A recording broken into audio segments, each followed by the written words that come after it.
بسم الله الرحمن الرحيم. الحمد لله العليم الخبير المتقن نظام العالم بلا معين ونصير، فسبحان الله الذي حكمته بالغة وعلمه عزيز ونعمه واصلة إلى كل صغير وكبير. ونشهد أن لا إله إلا الله وحده لا شريك له في نقيل ولا قطمير.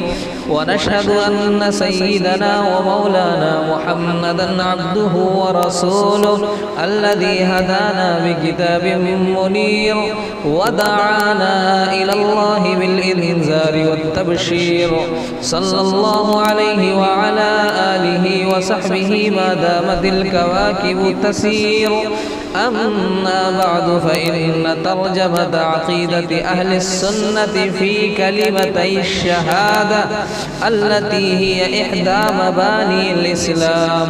فمعنى الكلمة الأولى أن الله تعالى هو المبدع للعالم الواحد الأحد القديم الحي القادر العليم السميع البصير الشاكر المريد الكاتب للمقادير، ليس كمثله شيء ولا يخرج من علمه وقدرته شيء، وهو الخالق الرازق المحيي المميت، وله الأسماء الحسنى وله المثل الأعلى وهو العزيز الحكيم.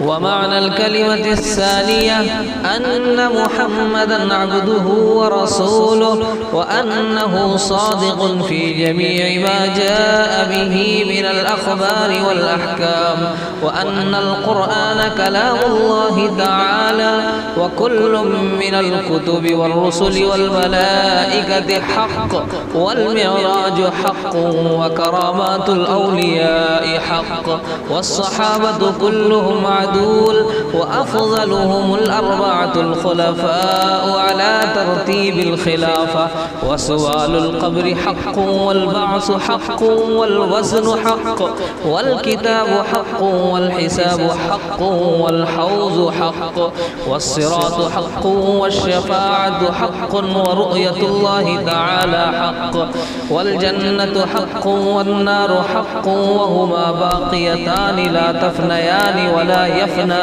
أهلهما. أعوذ بالله من الشيطان الرجيم. يا أيها الذين آمنوا بالله ورسوله والكتاب الذي أنزل من قبل، ومن يكفر بالله وملائكته وكتبه ورسله واليوم الآخر فقد ضل ضلالا بعيدا. بارك الله لنا ولكم في القرآن العظيم، ونفعنا وإياكم بالآيات والذكر الحكيم. إنه تعالى جواد كريم ملك بر رؤوف رحيم.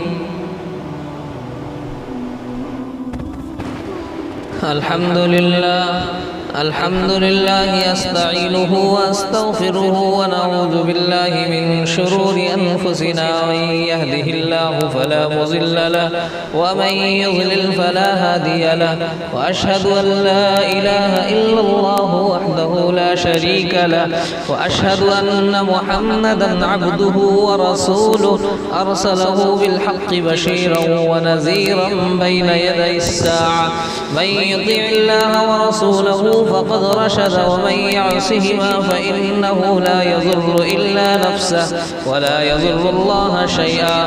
أعوذ بالله من الشيطان الرجيم. إن الله وملائكته يصلون على النبي، يا أيها الذين آمنوا صلوا عليه وسلموا تسليما. اللهم صل على محمد عبدك ورسولك، وصل على المؤمنين والمؤمنات والمسلمين والمسلمات، وبارك على محمد وأزواجه وذرياته. قال النبي صلى الله عليه وسلم: أرحم أمتي بأمتي أبو بكر، وأشدهم في أمر الله عمر، وأصدقهم حياء عثمان، وأقضاهم علي وفاطمة سيدة نساء أهل الجنة، الحسن والحسين سيدا شباب أهل الجنة، وحمزة أسد الله وأسد رسوله رضوان الله تعالى عليهم أجمعين. اللهم اغفر للعباس وولده مغفرة ظاهرة وباطنة لا تغادر ذنبا. الله في أصحابي لا تتخذوهم غرضا من بعدي، فمن أحبهم فبحبي أحبهم، ومن أبغضهم فببغضي أبغضهم. وخير أمتي قرني ثم الذين يلونهم ثم الذين يلونهم، والسلطان ذل الله في الأرض، من أهان سلطان الله في الأرض أهانه الله. إن الله يأمر بالعدل والإحسان وإيتاء ذي القربى وينهى عن الفحشاء والمنكر والبغي يعظكم لعلكم تذكرون. اذكروا الله العلي العظيم يذكركم وادعوه يستجب لكم، ولذكر الله أكبر والله يعلم ما تصنعون.